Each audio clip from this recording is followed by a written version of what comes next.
Semua bermula dari sebuah tweet pada akun Jerome Prince Jabat yang diuploadnya pada 14 Februari 2023 yang berisi gambar sebuah kapibara dengan caption "Kapibara lucu banget" pakai caps lock yang sudah dilihat 8 juta kali dan sudah di-retweet 2000 kali.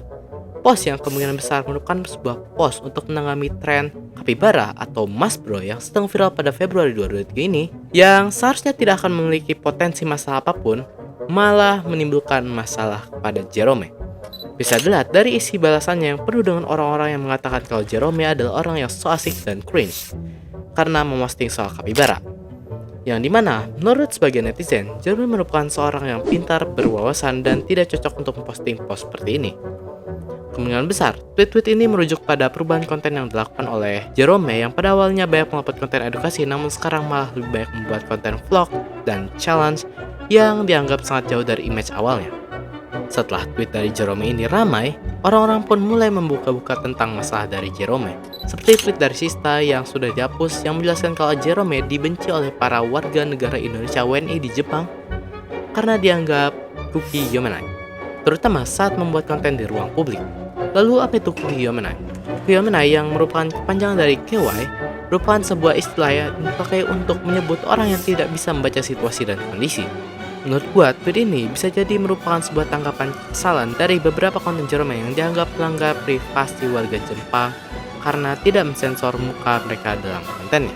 Atau bisa juga karena salah satu kontennya di mana Jerome kayang di tengah persimpangan Shibuya yang sedang sangat ramai akan pejalan kaki yang dianggap malu-maluin warga Indonesia.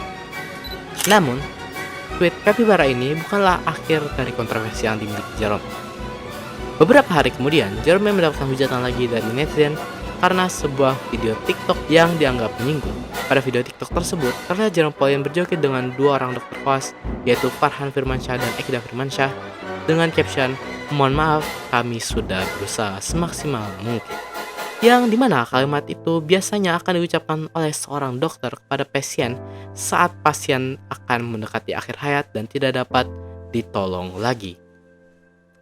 Menurut Dr. Andi Homaini Takdir, kalimat ini tidak pantas untuk dibawakan ke konteks lain dan dipakai dalam konten berjoget-joget. Yang ujung-ujungnya mereka bertiga dianggap tidak memiliki kepekaan sosial atau istilahnya, balik lagi Kuki Yomenai. Konten ini juga ditanggapi oleh beberapa public figure lainnya seperti Reza Arab. Beberapa public figure menyayangkan video ini, kecuali tentu saja Coki Pardede. Hal ini sendiri memberikan tekanan pada Jerome Pauline yang membuatnya harus mengklarifikasi masalah yang ada. Mulai dari menanggapi cuitan dari Sista yang berkaitan dengan sensor muka orang asing yang dimana Jerome akan menerapkan SOP yang berkaitan dengan sensor yang akan difinalisasikan oleh Jerome dan tim dalam pengedaran konten Jepang. Sementara itu, untuk konten joget TikTok, Jerome mengatakan kalau temannya Farhan yang mengedit dan mengupload video tersebut memaksudkan kalimat tersebut untuk menanggapi gerakan tarian mereka yang tidak kompak satu sama lain. Nah, hal inilah yang menimbulkan kesalahpahaman dan membuat kontroversi. Jerome juga melanjut meminta maaf atas kesalahan-kesalahan lain yang dia punya dan sadar bahwa dirinya masih jauh dari kata baik. Menurut gua, masalah yang dimiliki Jerome kali ini tidak akan terlalu berdampak besar terhadap karir dari Jerome, namun hanya akan menambah daftar kontroversinya saja. Selanjutnya, kemungkinan besar Jerome akan melanjutkan karir sosial medianya setelah dia membenahi dirinya. Pelajaran yang bisa kita ambil dari masalah ini adalah, mulailah belajar untuk memahami situasi dan kondisi saat membuat konten, dan cobalah pikir 2 kali ketika ingin mengupload konten atau berkolaborasi dengan orang lain. Dan satu lagi, coba deh belajar sosiologi. Jangan matematika terus. Ilmu bagus soalnya itu. Tapi kok bisa ya orang tuh nge-headnya di video di foto kapibara gitu loh, kayak nggak di post di tweet yang lain gitu atau di channel YouTube-nya gitu atau apa. Kayak kenapa harus di post kapibara gitu loh? Apakah kapibara itu menyinggung kah atau apakah tren kapibara itu cringe atau apa gitu? Masih abu-abu soalnya. Kenapa harus nge-hate-nya di konten kapibara gitu?